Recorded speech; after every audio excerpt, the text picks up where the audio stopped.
Welcome to Armchair. Welcome to episode 93 of the Off and Beat podcast. Yes, this is a late episode. I would say I had a busy day, but if you consider busy my off day and deciding to, actually be off on my off day when it seems like every day I'm hustling to work 6 hours of actual pay, but 12 to 13 hours of actual work. How about minimum wage, but enjoying half of your day? Would you rather have a job that you enjoy and don't get paid for? Or have a job you don't enjoy and get paid for? It's the age-old question. I'm pretty sure the Romans asked that. I'm pretty sure third world countries asked that, when they're not getting paid anyways. But hey, we just pave the way to bitching and moaning. By the way, this is episode 93 of the Off and Beat podcast. I am, again, your host, Clint.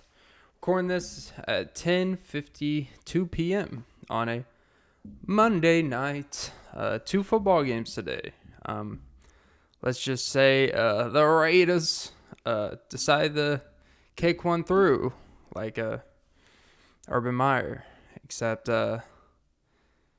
this one, he wasn't a jag-off. He was just jag-arr, like a pirate. Oh, remember the good old pirated films? Remember when there used to be a big old intimidation to illegally record SpongeBob SquarePants in the movie theater, or Christmas with the Cranks, or, Last House on the Left, It's like, hey, in the middle of that egregious, unnecessary rape scene, there's always some random person just walking through with their popcorn. That's the funniest thing about pirated films, is that the quality is actually not bad. It's just, the random bob of heads. It's kind of like watching a Shadow, except you don't have a dog in this fight. That's a personal inside joke that no one else would get. So why would you say it on a fucking broadcast of one that gets millions and millions of non-listeners? But yeah, it's like a good old pop-up ad. I always feel like I always contribute back to my friends, close friends, long-lost friends. And I pass on messages that are unsolicited and they don't ask for. Have you ever just opened your phone up, look through your contacts or your direct messages or whatever fucking app you want to use, and just send them a bullshit motivational of, hey, prosper today so tomorrow you can prosper again? Some bullshit like that means absolutely nothing. But what are they going to say back? Like, how about I don't want to prosper today. It's like, no, you know what? They're going to be like, well, Jesus, you know what I really didn't want to do? I didn't want to do good today. I was actually planning on driving off a cliff, but since Clint sends me a message to prosper, you know what I'm going to do? Just for Clint. I don't want to disappoint Clint. I'm going to prosper. It's always interesting when you get those random may God be with you things. Those I don't even know what, they're not memes, but they're like quotes. Gotta love the picture quotes where it says it's always bold, depressing font, like, hey, just know you're beautiful. Even if everyone at your job says, this cunt is ugly, she got surgery on her nose. You just kind of sniff it out and you just say, all right. But I read a quote today saying I'm beautiful, so I don't give a fuck what none of y'all bitches say. Get one of those random quotes that God didn't make you to be average. It's like, by definition, there's kind of an average line, and there's the whole bell curve theory where 60% of people are average. It may even be 80% now. It's like, actually, God made you to be average. And he would just prefer if you just didn't fall below that line. But hey, I guess it's not motivation, but hey, be average today. It's not as cool, you know? It doesn't strike the right chords, because if you're already striving for average and someone tells you to be average, you're naturally going to think, I'm doing enough. And by regression of the means, if everyone else is doing above average, even when they're average, and you're doing average while you're average, by default, you are below average. Not exactly a BA, a bachelor's associates, because you may be a bachelor, but you will also be an associate to your BS degree, depending on to which. But yeah, motivational, gotta love them. Oh, you gotta love it. I've thought about, maybe just start sending random quotes to random people that I don't really conversate with in that type of capacity. And just like send like a forward message to 15 people. It's like, this message doesn't really apply to you, but hey, you know what? I did my part. Gotta love the people say I did my part on this earth. It's like, you could have done your part, just chilling the fuck out. I don't want to wake up to, you're gonna fuck this day in the ass. I don't want one of those over the top Gary V, Tony Robbins type of over the top using expletives to get your point across type of messages. I also don't want to, big ol' like, you can be better. I also don't want one of those. I just want like, hey, you know what? Just be above average. Not a bad quote, because you know what? There's realism, and I relate to it. Just be above average. And everything. You know what? You don't have, not every hour of your day has to be an A+. Just be a B-. If during half an hour you slip in the shower, bust on your ass, you know what you do when you get out of the shower? You go outside and you feed a homeless cat. Even out the score. This stuff's not difficult. Just do one decent thing an hour over every fuck up. If you bump your knee on a guardrail, you know what you do? You get out of the car and you jump off it because you're a disgrace to society. Please don't do that. I am not condoning suicide. But if you're going to do it, go big or go home. Fun fact, did you know David Lee Roth used to be a firefighter? There's your fun fact of the day that no one asked for. Anyways, talk about showmanship. Yeah, look, I this isn't personal to anyone. I don't need your it will get better type of quotes. It's like, hey, I don't know. Like, I'm actually fine with the way things are. It's like, it will get better. It's like, is this for me or is this for you?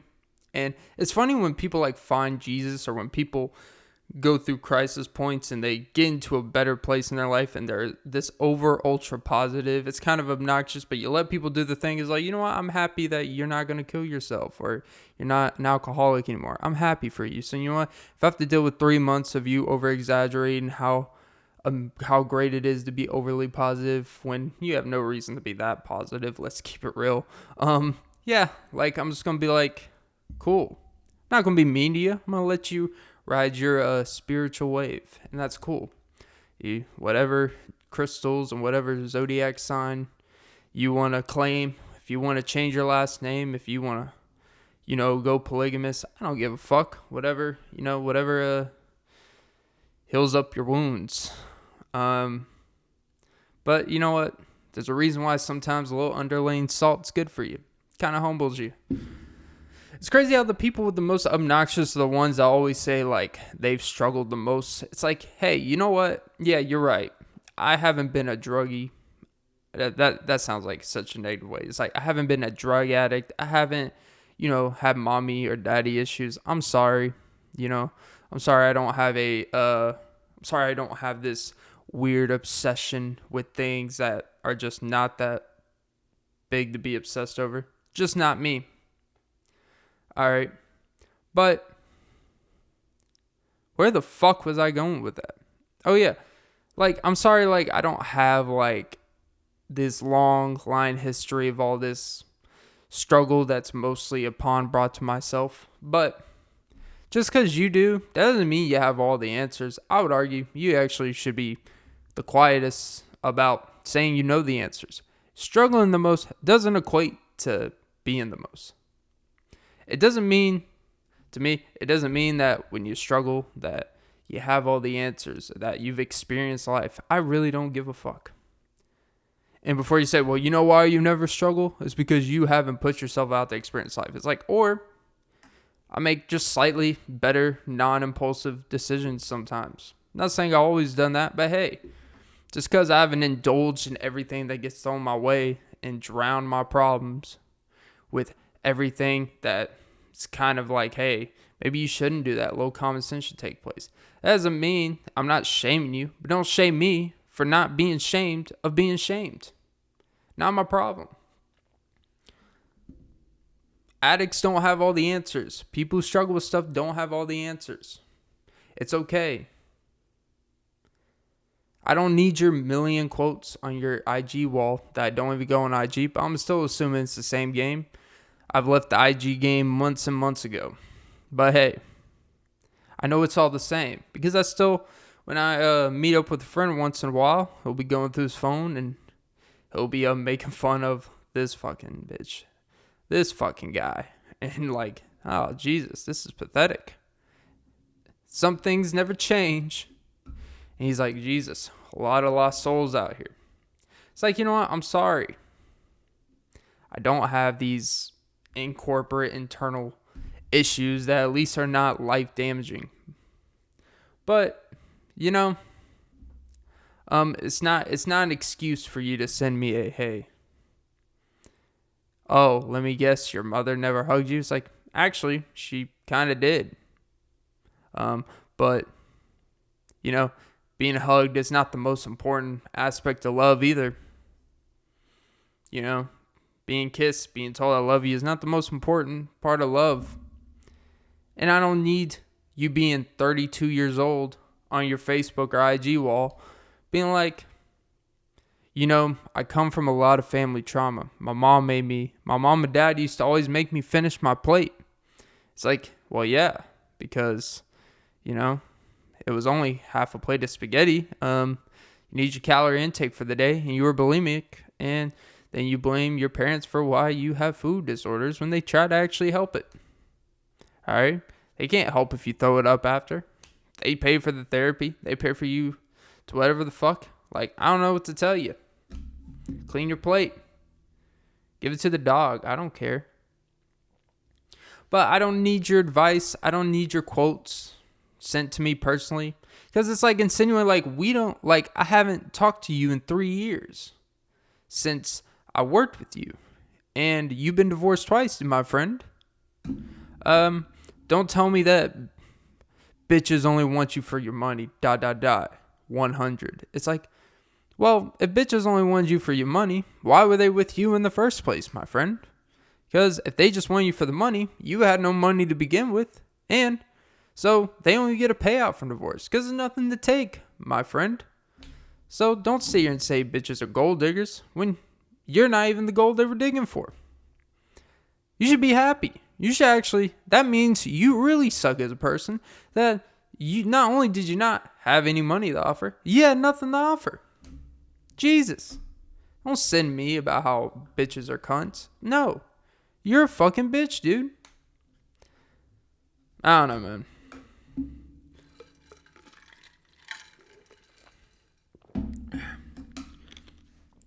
I swear, if you go on the internet and opinion pieces and articles, actually, so apparently Billie Eilish, Billy Bitch Tits. That's a Bill Burr reference. Relax. I'm not calling it 8-year-old Billy Bitch Tits. But she said porn is really not great for 12-year-olds. And wow, common sense meter. Yeah, probably not. It's not the worst thing in the world, but yeah, you know what? It's probably not damaging. It's probably damaging to young 12-year-old girl minds or guy minds. But I don't even want, that's her opinion about it. But So someone, I believe the website's The Guardian. And of course, this adult film star, this porn creator, as she put it, which it's like, all right. Funny how people like put creator and it makes it sound like, oh, it's this more intellectual job. It's like, nah, I mean, she sticks dicks inside of her and dildos and, strap-ons for a living. But they put porn creator instead of a porn star because it sounds completely different. It's like, oh, creator. It sounds like, oh, I'm doing something so original. It's like, there's only so many different things you can do sexually now. Like, you're not really breaking any barriers here, But whatever. What the fuck do I know? But yeah. But she was trying to say, like, although I don't think it's for 12-year-olds, although I'm not saying it's great for 12-year-olds, actually, porn made me explore my sexuality and stuff. It's like, yeah, but sexualities aren't really supposed to be explored to 12-year-olds, unless you're in the Catholic Church. Sorry, had to do it. But yeah, it's, I think it kind of leads to grooming aspects. It kind of leads to a lot of weird things. And you want to talk about trauma that I talked about earlier? Yeah, you know what? Probably watching porn at 12 years old probably doesn't help it if you have some insight. I also don't think it's the worst thing in the world, but at the same time, yeah, it's probably not great. Like anything become addictive. Anything could become problematic. Breaking news here, Channel 2 Action News. Rest in peace to Jovita Moore. Yeah, random shout out to a legend in the local news. But yeah. Oh yeah, and by the way, there's this restaurant in Smyrna called Aunt Fanny's. And apparently they're demolishing it because it has racist vibes. Their exact words. I believe they said racist. They said it has racial history, I guess. It's like, really?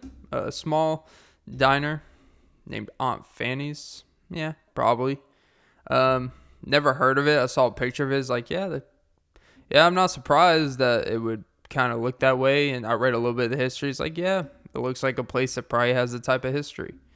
But I don't know.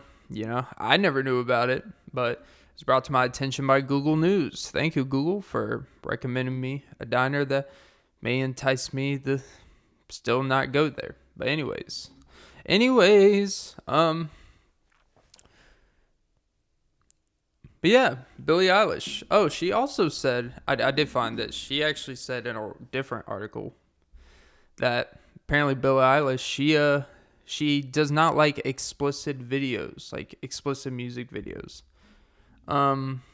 which I find a little bit interesting since a good portion of your collabs are with artists that kind of explore with the explicit video type of thing. And but I do think it's kind of like when people, I've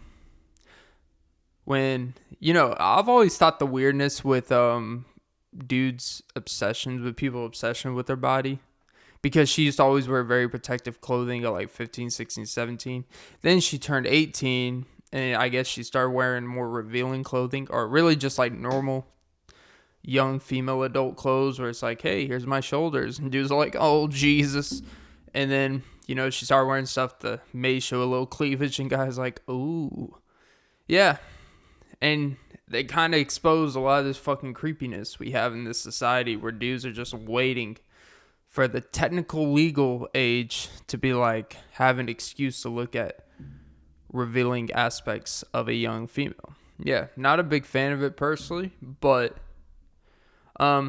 when she talked about her, like at 12 years old, 13 years old, apparently, I guess she had an addiction of some sort with porn, or she had some type of weird relationship, and now she thinks porn's disgraceful and everything. It's like, all right, look, it may be disgraceful to you because of the way it affected your life, but that would be like an alcoholic saying alcohol is a disgrace, and everyone at a bar, they just go in there and start lecturing them why they shouldn't drink alcohol. It's like, no.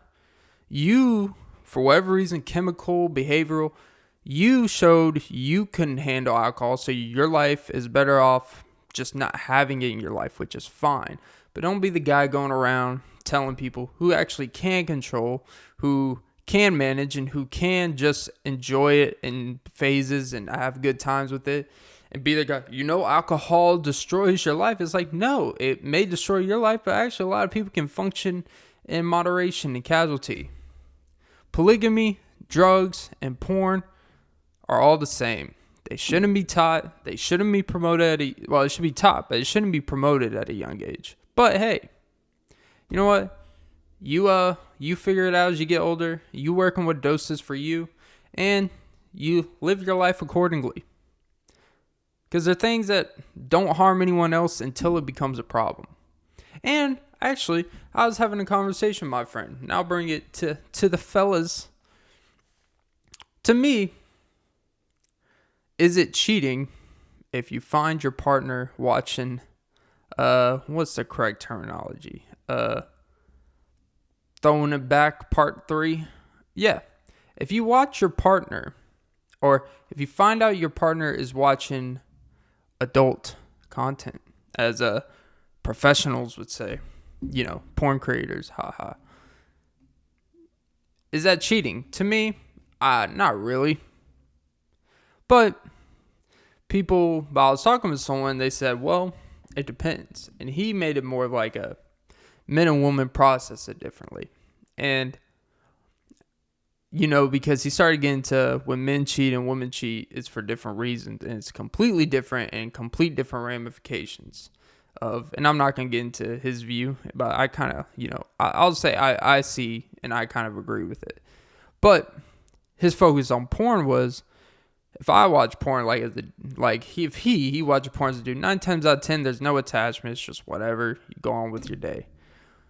But when women watch porn, it's more of a different type of attachment, right?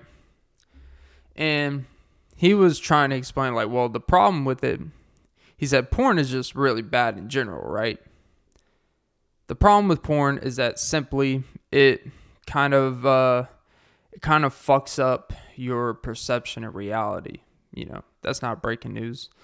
I want to make sure I convey his point well, because he really went into really valid, a really description that I'll be honest, I never really thought of it like that. He said that porn is a way of cheating, because when people watch porn, it's for more than just, we need to get our rocks off, for lack of a better word. Skip them across the lake.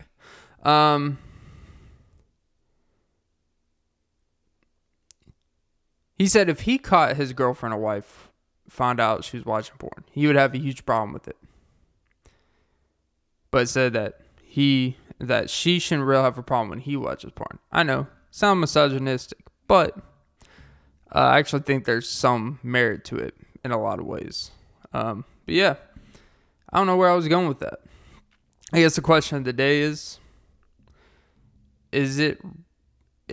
should you be mad if you catch your partner watching it? Me personally, I don't know. I'd rather my partner just watch porn than, fuck some other guy, And, I would hope if I were to dabble in that field and, view a little for research, for the pod, of course. That's all I would do. I would never for personal use. That's for lames. I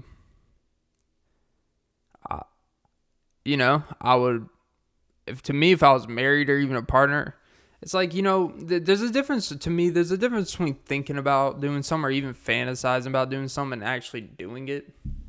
I think we all have fantasized about, strangling the fuck out of someone, like Homer Simpson does Bart. But you know what you probably haven't done? You probably haven't strangled people that you want to strangle. You probably have thought about beating the fuck out of someone you care about, man or woman. But you just don't do it because it's a temporary feeling. There's a difference between feeling an anger and actually acting out on it. It's a whole different barrier process, right? That's typically when you see drunk, being drunk typically breaks that barrier down, where that barrier you would have the speed bump or buff yourself before you do something really fucking stupid. It kind of relinquishes that barrier, right? I think even the best people in the world are capable of doing the same heinous shit. I really believe. I think Gandhi had the ability to beat the fuck out of a woman, but he never put himself in positions and was able to do things to not do it. I think any president that we look up to, I'm not talking about the last one or this one, the one now, he's a little, he'd probably swing in a whole different direction. Come here, Jill, boom. He probably punches Hunter and spikes his laptop. Oh, Jesus.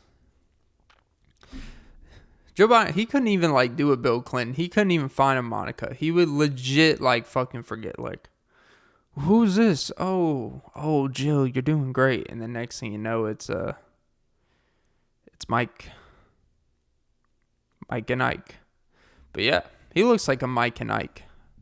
But yeah, it's this is a terrible pod, but we're gonna power through it like a power I formation. And it's I generally just I just think there's a common sense difference. And I believe the best dude you know would possibly beat the shit out of you. And I don't mean to scare y'all. I don't mean to scare anyone out there. The best person you know is capable of beating the fuck out of you. And you don't know what it would take. I don't know what it would take, but they could be in a certain mindset. They could be drugged up. They could be dopamine. They could have a really bad day. And, play on things. You do this, and that to them. And they might fucking do something that doesn't represent them well, but they did it anyways. I believe anyone is capable of murdering someone. I think anyone is capable of strangling someone. I really do. I know that's a scary fucking thought to think of.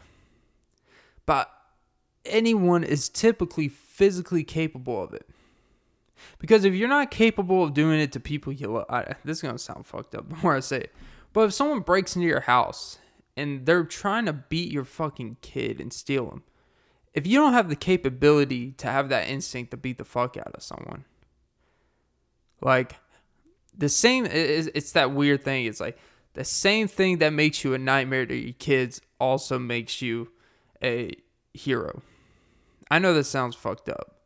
But it's if your kids fear you in terms of, I'm not going to make daddy mad, right? If they fear you in a respectful way, of course. It's they may also, if shit hits the fan, I know this guy can G.I. Joe a motherfucker. Yeah. There's good and bad to everything. Yeah, you know what? So what if I have a black eye every 4 months? Hey, when someone tried to kidnap me, boom, knocked him out. Take the good with the bad. That's a pretty fucked up way of looking at it and highlighting trauma.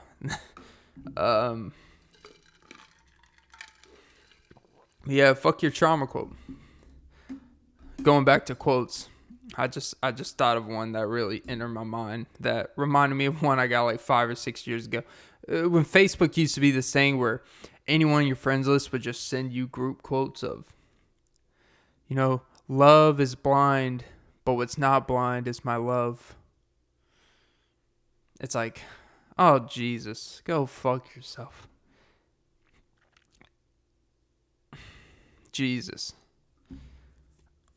It's really just become a desperation place of, hey, love me. Love me. I don't know, maybe the more I speak, the people that are sending me these trauma quotes, maybe they're the ones that need a hug. And maybe if they just got one hug from me, hey, fuck this message. Meet me at the park, let me give you a hug, call it a day, and never send me this shit again. It's funny, the ones always say, oh, you must have never been hugged as a child. It's I don't know. I mean, yeah, I have. Maybe you haven't been really loved. 2 different things. Wow, ain't it fun to not be loved?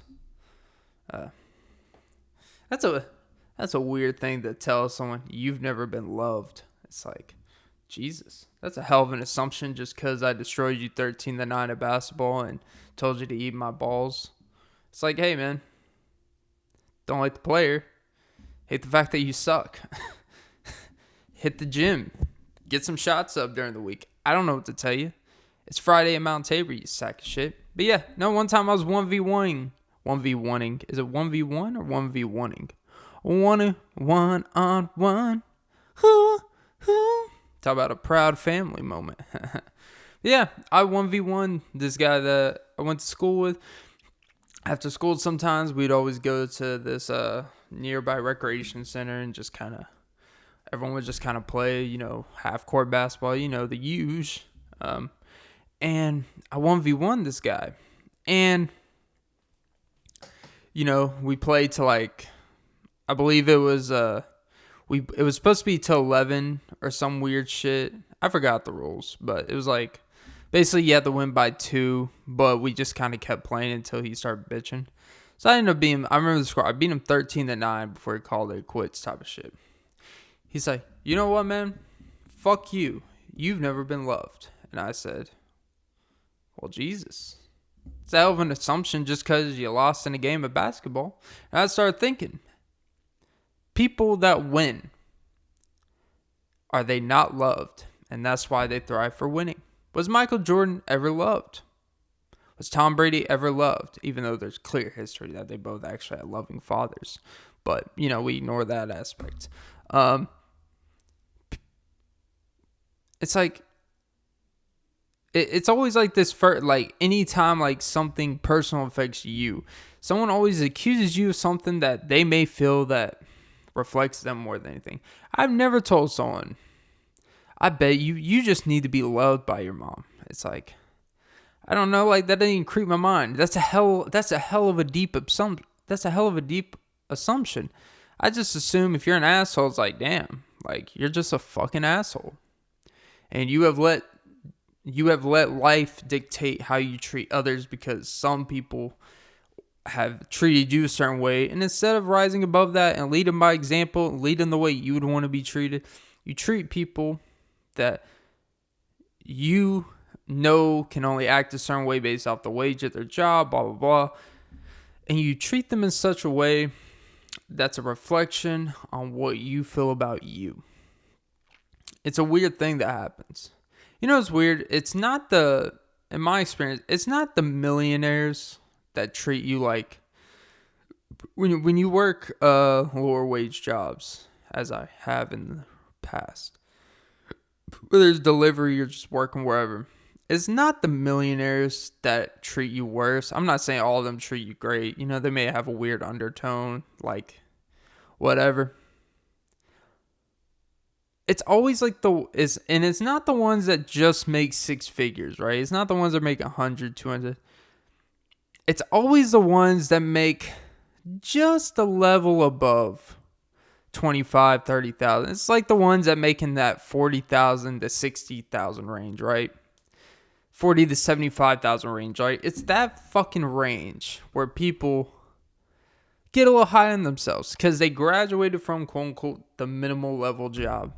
And they got a job that gets them some extra benefits, even though it's going to take them 18 years to actually pay off anything. And when they have kids and shit, they have prime mortgage. All the extra money they're making, they're really putting the same amount in their savings account as someone who's making $25,000. But hey, what the fuck do I know about finances? But anyways, fuck me, right? But yeah, it's always those people because, they wear a button-up shirt. They're like, oh, self-checkout. And we have fucking cashiers cashing checks, and we have self-checkouts. I'm scanning my fucking self. And then when I ask them to weigh my bananas, they get a fucking attitude. It's like, all right, man, you know what? If you feel you can do it, then just do it your fucking self. It's not that hard. Type in the item fucking code on the bananas. Hashtag 4011. All right, man. And I'm saying this because I actually saw this 2 weeks ago.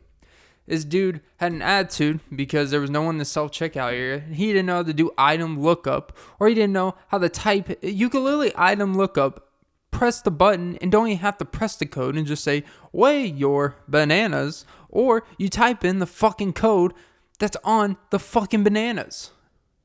Duh. But of course, when you make that much money, you forget common sense. It's cool though. I'll go fuck myself. Anyways, back to producing the pod. Fuck you, Clint. That's actually my first decent joke of the pod. It only took 36 minutes, or 38 minutes. Can't really read. Kind of like him. Can't really read basic instructions on a screen. But anyways, it's always that dude. And it's always like this weird sense of I'm better than you, but I'm not better in position at my job enough where I can actually talk to anyone a certain way. I get talked to this way.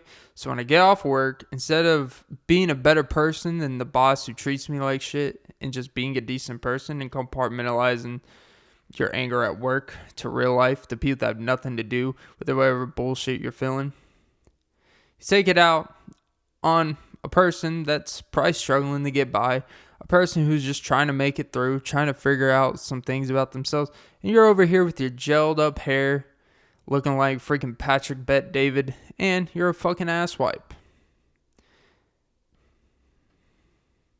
But hey, what the fuck do I know?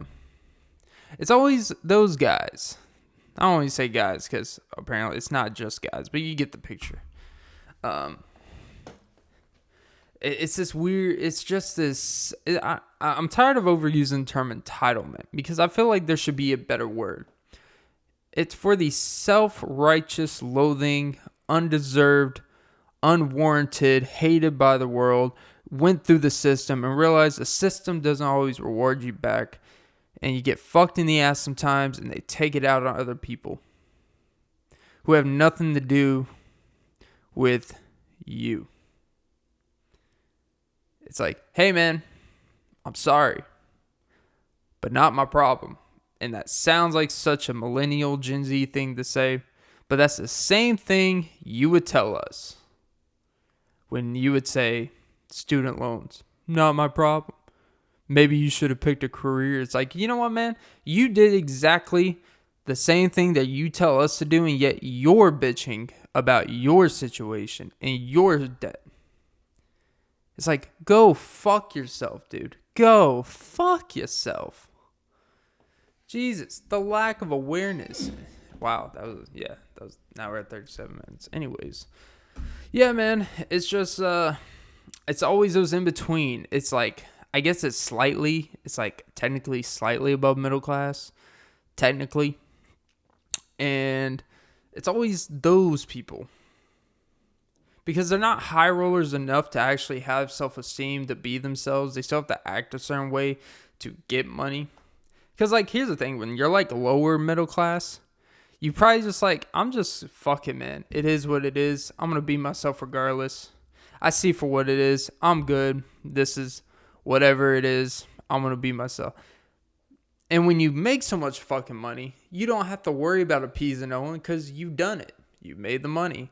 It's that in between where they're not there yet and they still feel like they got to appease people. They still feel like they got to carry themselves in such a seniority way that they've done something and they're so quote unquote climbing up something that doesn't give a fuck about them. And then they want to act like they still gotta, like they are something when they haven't done anything really that anyone gives a fuck about. It's like your job is just as useless as the people you were bitching at, and that is okay. It's all just production-based jobs. You can get fired tomorrow and be just like the people you were bitching about. So sit down. Be less of a cunt. I know. You thought I was going to say be humble. No.